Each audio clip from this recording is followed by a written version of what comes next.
It seems to me sometimes oscillate when you're really tapped into that deep well of being.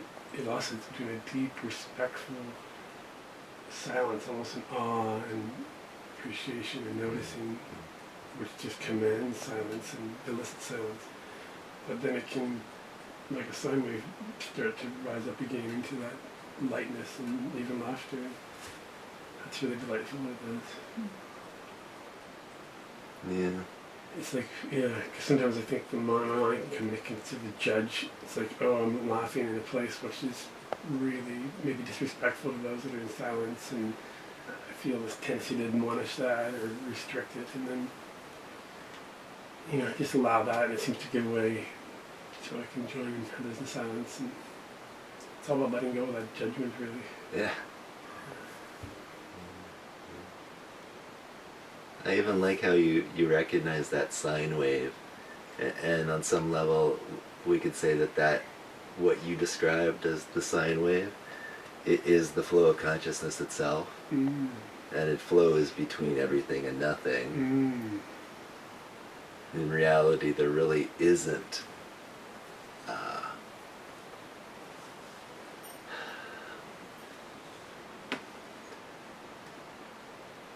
pure nothing and pure everything. They're actually one thing, but depending where our identity is or where our self-reference point of experience is, it can be more in the nothingness or more in the everythingness. But that is the everything and the nothing. That is it. My acupuncturist recently told me there's actually no such thing as yin and yang.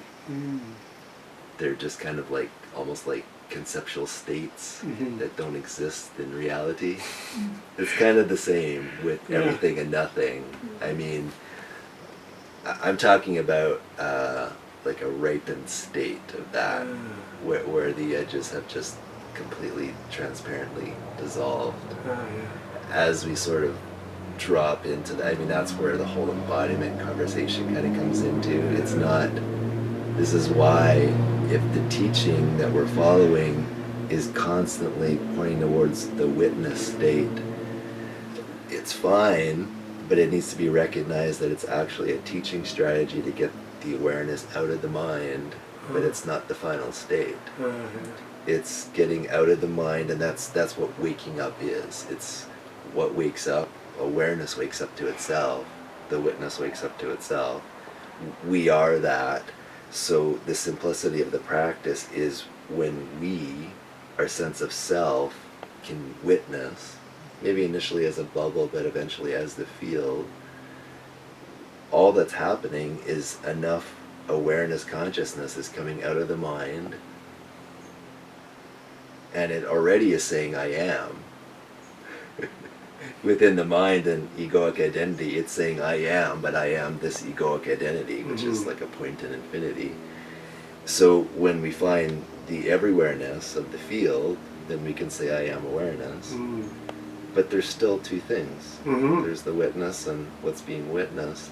And so on some level, that is what the embodiment journey is. It's actually, I mean, most of us will have a glimpse and then go back to sleep, but the true embodiment conversation is wake up, I'm resting as the witness, awareness, presence, stillness, and I'm not going back into the mind, but it's almost as if the next dimension like starts vibrating and it starts expanding, and awareness itself starts moving into the witnessed, which is the mind, which is the emotions and the body and the earth and matter and everything. And then everything is just vibrating as this one wholeness, as awareness. Is that a transition from a mental awakening into more unity? It would be. Yeah. To clarify, there's no such thing as a mental awakening. Yeah. Even when I use the word awakened mind, the mind doesn't wake up. I get what you mean. Awakened mind means that our awareness, or what we are, has awakened from mind. From mind, disidentified from mind. Exactly, But absolutely, that is where, when I use words like awakened heart, which is basically what it means is unity consciousness. Right. Yeah. Which basically what it means is the experience that I am everything. Mm. And what is the I? The I is the nothingness that witnesses. But, that's where that transition point can be articulated like the witness is dying. Because we may have known ourselves as the witness, and that's what I am. But if we stay rigidified there, it's blocking a deeper unfoldment that naturally wants to unfold. Mm. And that is where the witness, we could say, one way of saying it is the witness dies into the witnessed, whatever the witnessed is. Mm. And then when that happens, there's no separation anymore. So are you witnessing? Well, I mean, yes, to some degree, but also simultaneously you're witnessing from the inside. And what does witnessing from the inside look and feel like? Well, that means if you're inside of it, you are it. So I'm witnessing it, but I am it. And then at a certain point, you can't even really say anything anymore.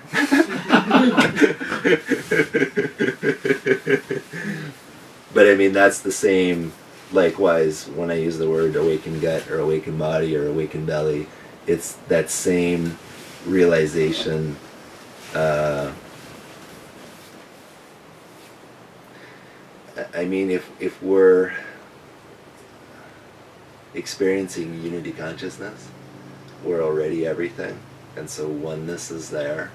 And we could say the experiential byproduct of knowing ourselves as everything or oneness will be a sense of bliss and love and light. It's just what is. It's what is. The awakened belly is, I mean, part of it is, it's that same realization coming closer to you as a human being, or me as a human being, which means there can be an experience and a recognition that I am everything. But it's kind of like the self-love thing. What can be excluded, often we don't recognize it at first, but what can be excluded is like, well, me. But me. This is it too. This. Whatever this is. Even if there's absolutely no self, this body, this personality, this me, when our name is called, whatever says hello, or responds, whatever that is, with its history, that too is it. And so that's a coming closer, so there's a deeper intimacy, a felt intimacy. But there's also a deepening of the quietude, because I hope this doesn't start sounding conceptual, but it also points towards the place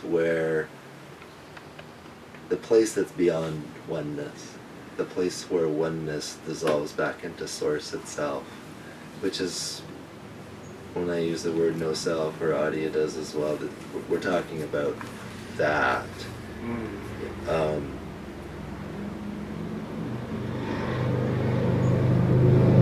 I used to be more interested in speaking about it. Now I'm just more like, it's a potential in consciousness. Meaning, when enough of the self dissolves, that's naturally what happens. Because all identity and all form, actually, the only thing that's holding it together is an energetic self-referencing. So, normally Goa consciousness is self-referencing just on the ego mind, reflecting upon itself constantly. The ego is not a something. It's a movement of thought that's moving with such momentum that it creates a sense of self and a sense of world. That's how powerful thought is. It's energetic. It's not just thinking. It's like energetic, like moving mountains kind of energy that I'm speaking about. So when enough of that, we could say what an awakening experience is a massive disidentification that happens, so we can have a momentary glimpse. When it's more abiding, it just means that self-referencing it's getting thinner. Mm. So when self-referencing gets thinner, naturally we begin to witness more. Mm. So someone that's more like an oozer, not a big boomer, this is how what their process will look like, is that they just have a greater ability to witness. Mm. Nothing magic, or like a big boom didn't happen or the world Yeah. didn't change. Just, oh yeah, well I can get it, so I can witness. I like that. Okay, so then deeper again, so you keep practicing, or life just happens or whatever. The self-referencing gets thinner. Oh, well now I can witness, but when I relax and I just kind of look at something, I somehow just feel this heart connect. I feel close. I feel one with it. I mean, people can have that experience. They look at a tree. I am the tree. I mean, the way that experience actually comes online is their consciousness has merged with the tree, with something. That's not their body mind. Unity consciousness is just like a holistic merging with everything. So likewise, again, there's less self-referencing. So, naturally, awareness just moves back to its natural state. And then what we're speaking about, no self, which is it's just a deeper transparency. When self-referencing completely stops, well, we could say all that there is nothing. That's all that there ever was. Like, this is all a beautiful way of describing that process of deepening from mind to unity to beyond even. And I'm familiar with it from your previous satsangs and from audio. It's colored a little bit, and it's really gives it a full picture. One thing that isn't reflective of my own experience, and I just heard a person, I think his name's Almas, H.M. Almas, or and he talked about something briefly. I wondered if you could comment on it. And he said, like, there is that deepening, but there's also, you can go 90 degrees horizontal almost, and this was familiar with me. Just one phrase he said, like, you can awaken and discover yourself as love. And like, yeah, that rang a bell, like, that resonated. And I just wondered if you had any comment on that, or how does that fit into the picture that you're painting for us? Well, I mean, love is unity consciousness. Yeah. But what, rather than speaking words, what's the 90 degrees bit? Because I don't know. I don't know what he meant, but I think just in the traditional narrative, it's like you awaken to awareness itself and identify as that, and then maybe there's this movement of unity, seeing yourself as everything. Right. For me, I haven't. I've had glimpses of awakening from mine, but I really feel like the first opening for me was I went in with the question, who am I, what am I? And the answer came, you are love. That's what you are. So it wasn't like I was awareness. It was just that first, it was like, oh, that's it. And I felt that, and the words were pale, but it was a feeling of like, oh, that's my true identity, is actually love. And so it doesn't... What was aware of that? That's a good question. Yeah. I don't have an answer. Well, awareness is aware of it. Yeah, conceptually I know that. Yeah. I don't want to give that to you. But I mean, this is why, as this thing opens, what I do know about Almaz's teaching is one of the ways that he breaks down. He speaks about 5 dimensions: awareness, presence, love, I believe aliveness, and emptiness. Wow. And for me, that actually maps onto the embodiment conversation, which is awareness by itself. It's just it's awakened mind. Yeah. As it's sort of that the field basically descends into the mind body, which, I mean, awareness experience within the mind body is presence. So already it's starting to have a presence feel to it. It's not just dead silence. Yeah. It's that can witness. It's actually I can feel it. I mean, in the body, but it's also outside the body. It's everywhere. And then as it drops even deeper, you know, I like the chakras as the descending force of awakening map as well. So it drops into the heart, and so the heart starts getting stirred up, and emotions are felt. And the base emotion, or the pure emotion of the heart, is love. It's not like the love, I need something to love. If we took all the blocks away of the heart, love would be what's there.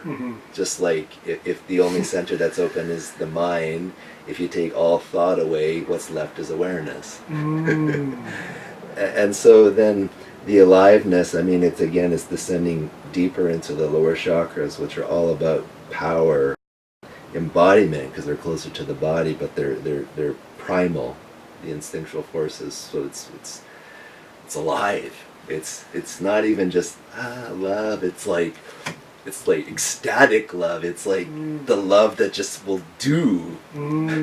So there's more to it than that, and it's dynamic. And because it kind of has the third chakra in there already, like it's the doing, meaning it's the field that's the doer. And when that starts to move through you, in and as the body, it's not, you can't be quiet about it anymore. It's alive. It's just like fire coming out of your eyes, you know? And then, I mean, dropping deeper, that's where emptiness is just that's where the nothingness of no self. And this is a beautiful thing too. We're talking about this descending force of awakening, which basically means that it's the field penetrating into the individual consciousness or nervous system, and then when it can pierce through a chakra, then it sees a different realization, we could say. At the base of the spine, there's a spinal nerve that just points down, and physiologically speaking, they say it's nothing, it's a remnant of our past. There's Vedic traditions that actually say it's it's the silence nerve. That's funny. Whenever I come in to sit with you, I just feel a vibration at the base of my spine, exactly at that point. And it's just constantly like shaking. It's like a pot with the bubbles starting to come up. You know, it feels like that, exactly in that place. That's interesting. Well, see if you can go into that space. I mean, if you want to know the truth of everything, just go in there. Yeah. So that's a good, like when I go to... But listen, this is where the simplicity part is. Yeah. Because we can have this experience especially when we can experience unity and just the aliveness. It's dynamic and it's alive. The deepening is not more. The deepening is less. This is why, I mean, all of that, I mean, we could say on some level that all of that awakened realization and experience is heaven, which is, it's fine, there's nothing wrong with it. But when Ramana sits and says that silence is the deepest and the highest teaching, he's not dancing around in unity consciousness and bliss. This is different. This is the silent power of Arunachala. It's rooted. And of course, we're all it. I said recently to somebody, there's actually only one nervous system. There's actually only one chakra system. It's the power of illusion that it's experienced as 7 billion. But there's only one. So this is why, of course, when one of us goes into this awakened experience, it's the same. But likewise, when it drops into that, I even like how you describe it. It's just, I mean, it's if you want to know what the internal experience of the Big Bang, just before the Big Bang, and the Big Bang, and I'm speaking experientially because when you drop in deep, it goes from zzz to, and then it's like zzz. That's the everything and the nothing. And so we could say the deepening is on some level becoming so simple that you're not drawn by anything. I mean, you know so deeply everything comes back to this. Do I need to go through the experience again? Or can I just stay here? And then when you can just stay here, the next thing that will be done to you is that itself will begin moving through you. You haven't moved, but it starts moving. And that's the non-doing doing. But this is why, like a teaching, or specifically manifestation of realization like Ramana is not, there's some Indian teachers, they just kind of laugh at us Westerners. They're like, what do you know? You've been sitting in your realization for what? You had a pop experience? It's just like sitting in it for 50 years and then you'll have something to say. This is what's being spoken about. It's all the same, and yet there's a time when we recognize quality. Velvet nothingness that will eventually shine forth as presence and love. That velvet darkness is, oh God, it's the womb.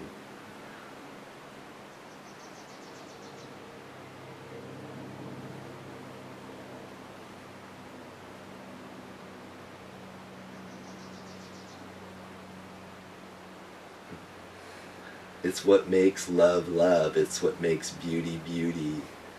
It's what makes knowledge knowledge. What makes brilliance and clarity brilliance and clarity.